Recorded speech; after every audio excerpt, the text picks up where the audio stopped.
Doctor Sujith Vijayan Pillai MLA-ക്കെതിരെ UDF അപവാദ പ്രചരണം നടത്തുകയാണെന്ന് CPM. MLA-യുടെ ഫേസ്ബുക്ക് പോസ്റ്റിനെ പോലും പൊതുസമൂഹത്തിന് മുന്നിൽ തെറ്റിദ്ധരിപ്പിച്ച് രാഷ്ട്രീയ നേട്ടമുണ്ടാക്കാൻ UDF ശ്രമിക്കുന്നു.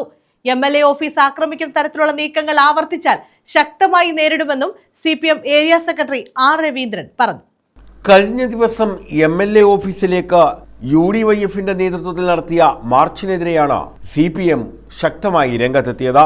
നിയമസഭാ തെരഞ്ഞെടുപ്പ് ലക്ഷ്യം വെച്ച ഡോക്ടർ സുജിത്ത് വിജയൻ പിള്ള MLA-ക്കെതിരെ നവമാധ്യമങ്ങളിലൂടെയും അല്ലാതെയും UDF നടത്തുന്ന അപവാദ പ്രചരണം പൊതുസമൂഹം തിരിച്ചറിയണമെന്ന് CPIM area secretary R. Raveendran ആവശ്യപ്പെട്ടു.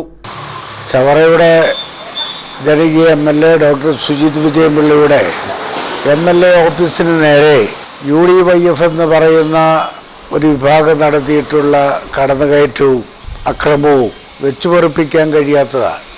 MLA ഓഫീസിൻ്റെ മുന്നിലേക്കുള്ള മാർച്ച് എന്നുള്ള പേരിൽ പോലീസ് ബാരിക്കേഡുകൾ നടത്തിയപ്പോൾ ആ ബാരിക്കേഡുകൾ ലംഘിച്ചുകൊണ്ട് ആ ഓഫീസിനുള്ളിലേക്ക് കടന്നു കയറാൻ ശ്രമിച്ച UDYF-ന്റെ പ്രവർത്തകർ തികഞ്ഞ അക്രമമാണ് നടത്തിയിട്ടുള്ളത് എന്ന് നമുക്ക് കാണാൻ വേണ്ടി കഴിയും. എടപ്പള്ളിക്കോട്ടയിലെ ഓട്ടോ ഡ്രൈവർ ശ്രീ വേണുവിൻ്റെ മരണവുമായി ബന്ധപ്പെട്ടുകൊണ്ടാണ് അത്തരത്തിലൊരു മാർച്ച് അവർ സംഘടിപ്പിച്ചത്. ഇത് വെറും രാഷ്ട്രീയ താല്പര്യം മുൻനിർത്തിയിട്ടുള്ളതാണ് എന്നാണ് CPM-ന്റെ അഭിപ്രായം. കാരണം ശ്രീ വേണു ഹൃദയസ്തംഭനമായിട്ടുള്ള അസുഖത്തെ സംബന്ധിച്ച് തുടർന്ന് ജില്ലാ ആശുപത്രി പ്രവേശിക്കുകയും രോഗത്തിൻ്റെ ഗുരുതരാവസ്ഥ ബോധ്യപ്പെട്ട് ജില്ലാ ആശുപത്രിയിൽ അധികൃതർ മെഡിക്കൽ കോളേജിലേക്ക് റെഫർ ചെയ്യുകയും ചെയ്യുകയാണ്.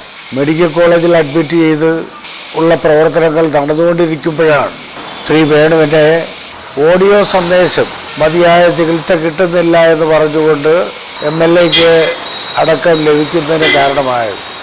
ഇത്തരം നീക്കത്തെ രാഷ്ട്രീയമായി നേരിടും.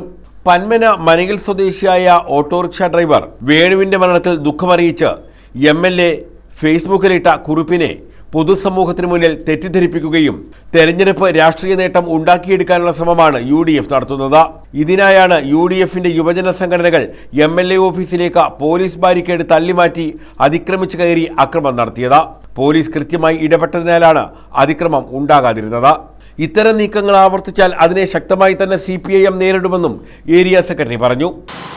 ആ മരണത്തെ സംബന്ധിച്ച് അദ്ദേഹത്തിൻ്റെ കുടുംബത്തോട് ഒരു ഫേസ്ബുക്ക് പോസ്റ്റ് അദ്ദേഹം ഇടുകയുണ്ടായി. ഈ കാര്യങ്ങളെല്ലാം പറഞ്ഞ് അതിനെ തെറ്റിദ്ധരിപ്പിച്ച് എഡിറ്റ് ചെയ്ത് യൂത്ത് കോൺഗ്രസും RYF അടക്കമുള്ള ആളുകൾ രാഷ്ട്രീയ ലാഭത്തിനു വേണ്ടി തയ്യാറാക്കിയ ഒരു അജണ്ടയാണ് ഈ MLA ഓഫീസിൻ്റെ മുന്നിലേക്കുള്ള മാർച്ച്. യഥാർത്ഥത്തിൽ തെരഞ്ഞെടുപ്പാണ് അവർക്ക് ലക്ഷ്യം. ശ്രീ വേണുവിൻ്റെ വീട്ടിൽ ചെന്നെത്തിയിട്ടുള്ള നിരവധി നേതാക്കന്മാർ പല സഹായമൊക്കെ പറഞ്ഞെങ്കിൽ പോലും അവരെല്ലാം പോവുകയാണ് ഉണ്ടായത്. പിന്നീട് ഒരു സംഭവങ്ങളും ഉണ്ടായിട്ടില്ല. തെരഞ്ഞെടുപ്പ് ലക്ഷ്യം വെച്ച് നുണപ്രചാരണങ്ങളെ കൂട്ടുപിടിച്ച മണ്ഡലത്തിലെ ജനങ്ങൾക്ക് സേവനം നൽകുന്ന MLA ഓഫീസ് ആക്രമിക്കാനുള്ള നീക്കത്തിന് പിന്നിൽ തെരഞ്ഞെടുപ്പ് മാത്രമാണ് ലക്ഷ്യം. അല്ലാതെ വേണുവിൻ്റെ കുടുംബത്തിന് എന്തെങ്കിലും സഹായം കിട്ടാനുള്ള ഇടപെടലായി ഇത്തരം നീക്കത്തെ കണക്കാക്കാൻ കഴിയില്ല. വേണുവിൻ്റെ മരണശേഷം UDF-ലെ പ്രമുഖരായ നേതാക്കൾ അദ്ദേഹത്തിൻ്റെ വീട്ടിലെത്തി നിരവധി വാഗ്ദാനങ്ങൾ നൽകിപ്പോയതല്ലാതെ ആ കുടുംബത്തെ സഹായിക്കാൻ തയ്യാറാകാതെ MLA-ക്കെതിരെ നുണപ്രചരണങ്ങൾ പ്രചരിപ്പിച്ച് വരാൻ പോകുന്ന തെരഞ്ഞെടുപ്പിൽ നേട്ടമുണ്ടാക്കാനുള്ള ശ്രമമാണ് കോൺഗ്രസ് നടത്തുന്നത്. ഇത്തരം തെറ്റായ പ്രചാരണങ്ങൾക്കെല്ലാം നേതൃത്വം നൽകുന്നത് ചില UDF നേതാക്കളാണ്. യൂത്ത് കോൺഗ്രസ് RYF നേതാക്കന്മാരും പ്രവർത്തകരും MLA-യെ വ്യക്തിപരമായി അധിക്ഷേപിക്കുന്നു. രാഷ്ട്രീയ നേട്ടം പ്രതീക്ഷിച്ച് നടത്തുന്ന ഇത്തരം തെറ്റായ പ്രചാരവേലകളെ ജനങ്ങൾ തള്ളിക്കളയുമെന്നും അദ്ദേഹം പറഞ്ഞു. News bureau, Chavara.